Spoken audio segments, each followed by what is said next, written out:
Hello दोस्तों, स्वागत है आपका अपने YouTube चैनल गोयल मैट्रिक्स पर। चैनल पर पहली बार आए हैं, सब्सक्राइब कर लीजिएगा, साथ ही बेल आइकन को प्रेस जरूर करिएगा जिससे नोटिफिकेशन आपके पास समय से पहुंच जाए। तो आज मैं फिर से आपको 10 क्वेश्चंस कराने वाली हूं। इससे पहले मैंने आपको और भी 10 क्वेश्चंस करा के काफी सारे क्वेश्चंस करा चुकी हूँ, जिनके आंसर्स आपने कॉमेंट बॉक्स में बताए थे, साथ ही अपना स्कोर भी बताया था।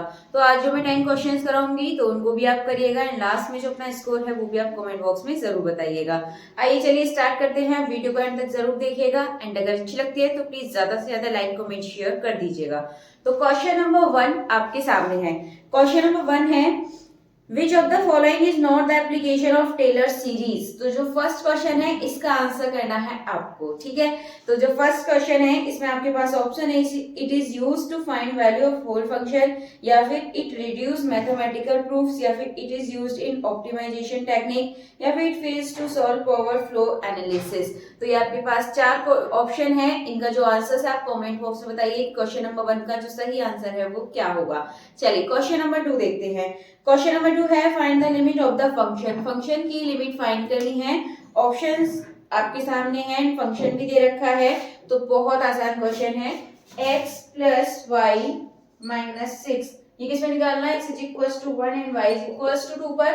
तो x इज इक्वल टू 1 और y की जगह 2 लगाएंगे, माइनस 6, ये हो जाएगा आपका यहाँ से माइनस का 3।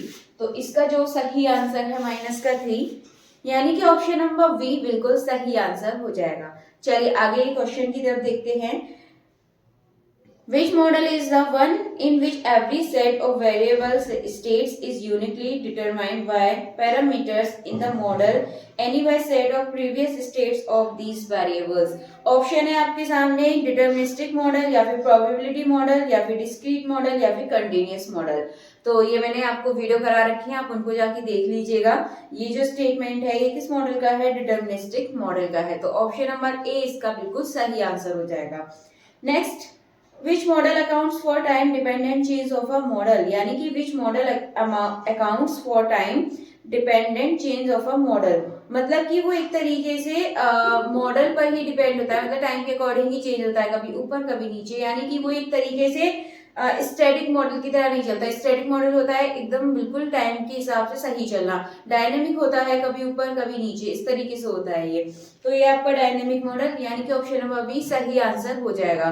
और एक चीज आपको याद रखनी है, जो मॉडल टॉपिक है यानी कि मैथमेटिकल मॉडलिंग का जो टॉपिक है, वहां से आपको बहुत सारे क्वेश्चन आपके एग्जाम में देखने के लिए मिलेंगे। लगभग 3 से 4 क्वेश्चन, और हो सकता है 5 से 6 क्वेश्चन भी आपको देखने के लिए मिल जाएं। तो इस टॉपिक को आप बहुत अच्छे से पढ़िएगा, आप यहाँ से बहुत ही अच्छे से नंबर गेन कर सकते हैं। अगर आप इतनी अच्छे से पढ़ेंगे, क्वेश्चन आएंगे बस डायरेक्टली आपको टिक करना पड़ेगा।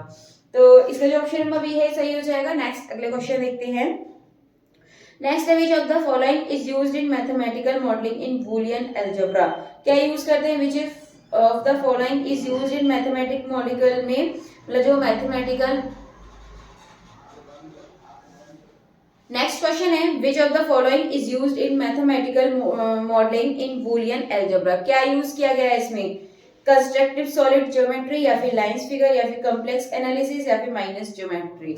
तो इसका जो सही आंसर है ये जाएगा आपका option number A, constructive solid geometry. तो ऑप्शन नंबर ए बिल्कुल इसका सही आंसर हो जाएगा। चलिए आगे बढ़ते हैं, नेक्स्ट क्वेश्चन देखेंगे।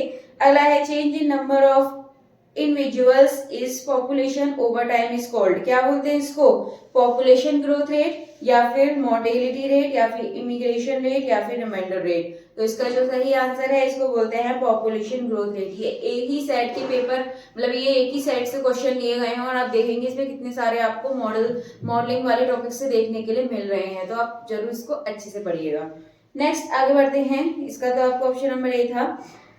ये है आपका, the curve obtain in exponential growth is of which type? यानी कि जो एक्सपोनेंशियल ग्रोथ होती है उसकी जो कर्व चलती है वो किस शेप में चलती है? तो वो उस तरीके से इस शेप में होती है, ऐसे, ठीक है। तो यानी कि ऑप्शंस आपको दे रखे हैं, जे shaped curve, S shaped curve, T shaped curve, या फिर डब्ल्यू शेप्ड कर्व। तो इसका जो सही आंसर है ये हो जाएगा आपका option number A, J shaped curve इसका बिल्कुल सही आंसर है। चलिए आगे नेक्स्ट क्वेश्चन की तरफ बढ़ते हैं। अगला है, how many singular solutions occur for nth order ordinary linear differential equation? ये आपको इसमें बताने हैं जो सिंगुलर सॉल्यूशन है nth और ऑर्डिनरी लीनियर डिफरेंशियल इक्वेशन के वो कितने हो सकते हैं। वो कैसी इक्वेशन है, ऑर्डिनरी लीनियर डिफरेंशियल इक्वेशन। अगर उसमें सिंगुलर सॉल्यूशन पूछेंगे तो उसमें कोई भी सिंगुलर सॉल्यूशन नहीं होगा। तो इसका जो ऑप्शन नंबर डी है, नो सिंगुलर सॉल्यूशन, इसका बिल्कुल सही आंसर हो जाएगा। चलिए आगे नेक्स्ट क्वेश्चन देखते हैं।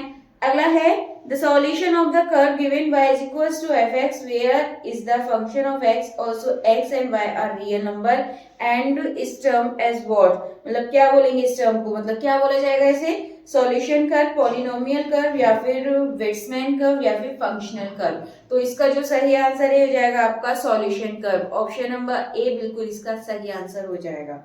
चलिए क्वेश्चन हो चुका है और अब बचा है आपके सामने लास्ट क्वेश्चन। फटाफट से हमने 10 क्वेश्चंस कर लिए हैं एंड जो क्वेश्चन नंबर 1 था उसका आंसर आपको बताना है। तो लास्ट क्वेश्चन मैं आपको करा देती हूँ। आपसे बोला है find the middle term of AP, it is given that sum of 3 number. आपको सम ऑफ 3 नंबर 15 दे रखा है, आपको मिडिल टर्म निकालना है।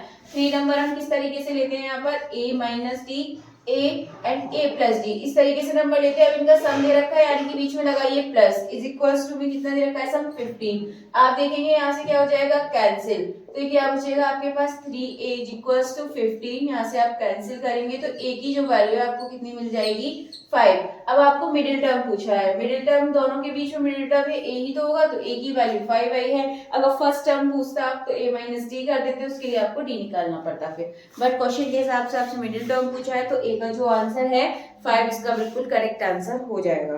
तो ऑप्शन नंबर ए बिल्कुल सही है। चलिए आज के जो 10 क्वेश्चंस है हो चुके हैं। एक क्वेश्चन मैंने आपको करने के लिए दिया था, क्वेश्चन नंबर 1, एंड साथ ही जो क्वेश्चन नंबर 10 है यानी कि टोटल जो आपके 10 क्वेश्चन है उसमें से आपको लास्ट में इसको जरूर बताना है कि टोटल 10 में से आपके कितने सही हुए हैं। एंड अगर आपको सीरीज अच्छी लग रही है क्वेश्चंस की तो प्लीज ज्यादा से ज्यादा इसको लाइक कमेंट शेयर कर दीजिए जिससे मैं इसको कंटिन्यू कर सकूं। चलिए फिर आज की वीडियो में इतना काफी है, मिलते हैं हमारी अगली वीडियो में आगे के न्यू क्वेश्चंस के साथ।